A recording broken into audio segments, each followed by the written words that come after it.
Formula One isn't just about raw speed, it's about outsmarting your opponent. Sometimes that means brilliant strategy, sometimes controversial decisions, and sometimes crossing the line. From pit lane passes to deliberate crashes, these are the most high IQ moments in F1 history.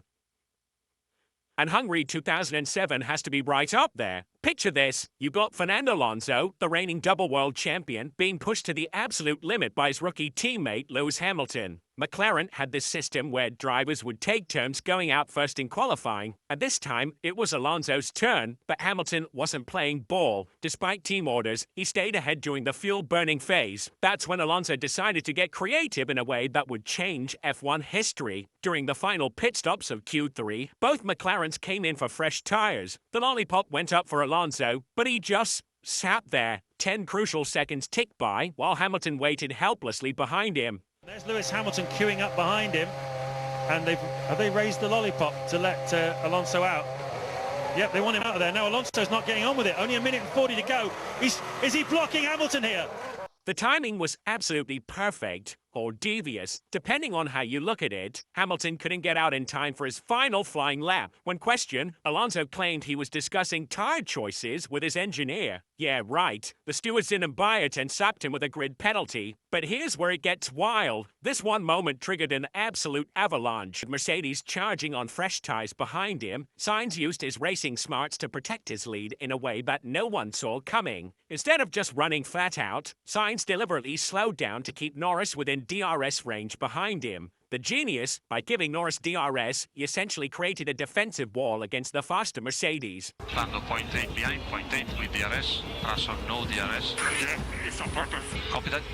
Even with their tyre advantage, Russell and Hamilton couldn't get past Norris because he had that crucial DRS boost down the straights. What made this so brilliant was the precision it required. Sainz had to get it exactly right. If he kept too big a gap to Norris, the plan would fail. Too small, and he risked Norris getting close enough to pass him. He timed it perfectly, slowing just enough in key corners to keep Norris about 1.2 seconds behind, right in that DRS sweet spot. The risk was massive. One mistake, and he'd lose the lead he'd held all race. But Sainz's ice-cool execution turned what could have been a desperate defensive drive into a tactical masterpiece. Formula One at its absolute finest. Carlos Sainz, tactical brilliance. What a mega job you did there. What a smart race.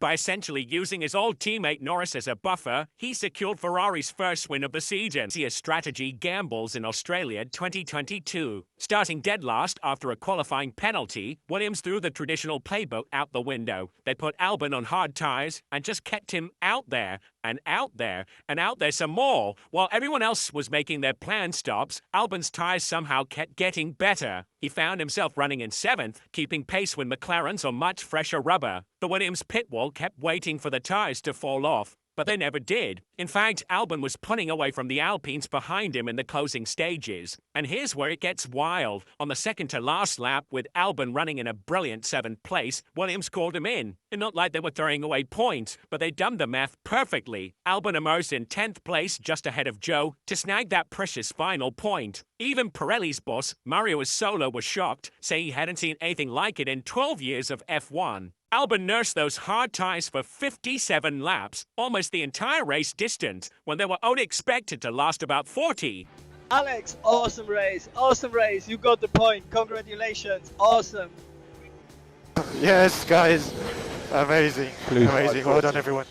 Take the 2016 Chinese Grand Prix, where Sebastian Vettel pulled off what might be the cheekiest overtake in F1 history, in the pit lane entry of all places, after a chaotic start involving a certain torpedo named Dani Kvyat, forcing Vettel into his teammate Raikkonen. The Ferrari driver found himself in P6 when the safety car came out. With a damaged front wing, Vettel needed to pit. Ahead of him, Nico Hülkenberg and Carlos Sainz were also heading to the pits, but they were taking their sweet time about it. This is where Vettel's racing brain began making moves. Before reaching the pit lane speed limit line, where cars must slow to 80 kilometers per hour, Vettel saw his opportunity. Now, I love that.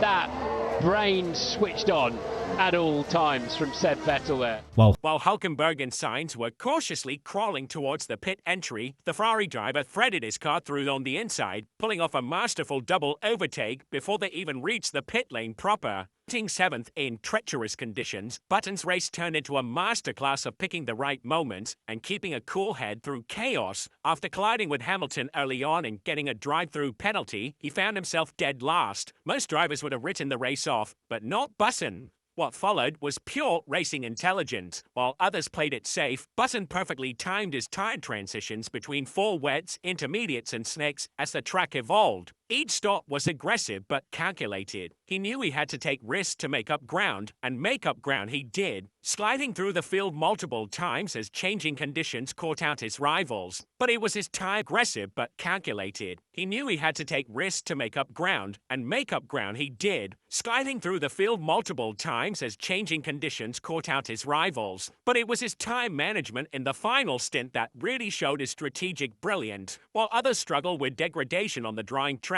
Button kept enough life in his slicks to hunt down Sebastian Vettel. When Vettel made that tiny mistake on the final lap, Button was right there to pounce. From last place, through 5 pit stops and a penalty to winning in the longest F1 race ever, Button turned what could have been a disaster into his finest drive through pure racing smarts.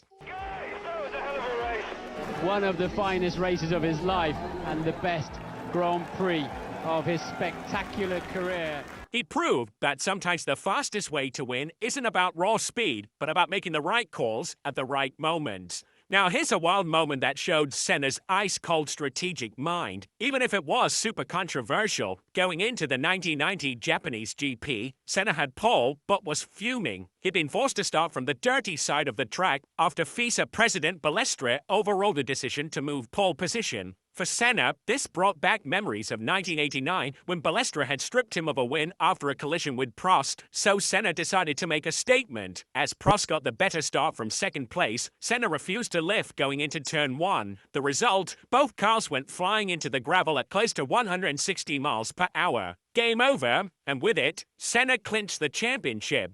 Senna is trying to go through on the inside, and it's happened immediately. This is amazing. Senna goes off at the first corner. And here's the genius part. Senna had done the math. He knew that by taking them both out, he'd win the title, since Prost couldn't catch his point tally in the final race. He'd even admitted it later. This was pure payback for 89. I was on pole. Prost did a better start, but on the first corner I was coming faster than him. I had a better engine acceleration, and there was a gap. I went for it. He closed the door, and then was nothing I could do to avoid the contact. While the move shot the panic, you've got to admire the calculated ruthlessness. Senna didn't just want to win the championship, he wanted to win it in a way that sent a message to both Prost and the F1 establishment. Love it or hate it, it was one of F1's most clinical championship-deciding moves. This one came with an asterisk. In the dying moments of qualifying, Nico Rosberg found himself provisional pole sitter with one final flying lap remaining. Behind him, his Mercedes teammate Lewis Hamilton was charging, determined to snatch pole in the Principality. As Rosberg approached the tight white hand at Mirabeau, his Mercedes made a series of uncharacteristic wobbles. The German appeared to wrestle with the steering wheel before locking up and diving into the escape road. And as he turns in, he locks the right front brake up. Now he's having a bit of indecision in the steering wheel. The car won't turn, he's heading for the barrier, and then he decides to turn left and go down the slit road. The other flags came out immediately, forcing Hamilton to abort his final attempt at pole. The paddock erupted in controversy. Yellow, turn 5. That was very good of him. Very good. Was this a genuine mistake under immense pressure? Well, had Rosberg pulled off a masterfully calculated move to secure pole? The steering inputs looked pretty unusual, with Rosberg making multiple corrections before even reaching the braking zone. His celebrations afterwards, complete with fist pumps and beaming smiles, only fueled suspicions. The stewards investigated, but ultimately cleared Rosberg of any wrongdoing. He went on to win the race, but the incident severely strained his relationship with Hamilton. Well, we're not friends. The trust between the Mercedes teammates, already fragile, was now hanging by a thread. While Rosberg maintained his innocence, Hamilton was convinced his teammate had deliberately scuppered his lap. Years later, this remains one of F1's most contentious qualifying sessions. Starting third behind both McLarens on a track where passing was nearly impossible, at Hungary, Michael Schumacher and Ferrari knew they needed something special to win. That's when Rosberg made the call that would go down in F1 history. With Schumacher stuck behind the McLarens, Brawn switched him to a 3-stop strategy, meaning Schumacher would need to build a massive 25-second gap in just 19 laps to make the extra stop work. "We need 19 qualifying laps from you," came Brawn's calm radio message. Schumacher's response, a simple, "Okay, thank you." What followed was pure racing brilliance. In lighter fuel trim, Schumacher unleashed a series of blistering naps that were up to 1.8 seconds faster than Coulthard's McLaren. Even accounting for the fuel weight difference, Schumacher was finding an extra 0.7 seconds per lap through pure pace. He was literally driving qualifying style laps with a race fuel load. Despite a heart-stopping moment when he briefly went off track and lost 5 seconds, Schumacher built enough of a gap to make his final stop and emerge with the lead. We have seen a magnificent Hungarian Grand Prix, which is won by Michael Schumacher in the Ferrari, to the ecstatic delight of thousands of Germans who are here. I mean, you dream about the ideal result, and that was one of the dreams I have. It was the perfect combination of strategic genius from Brawn and otherworldly driving from Schumacher, turning what looked like certain defeat into one of F1's most memorable victories. Now, whether you view these moments as genius or unsportsmanlike, they've all shaped F1's history. They remind us that racing isn't just about who has the fastest car, but who can think fastest when it matters most, even if those decisions sometimes take the sport to its moral limits. Now, this has been Racer's Reverie, and we'll see you in the next video.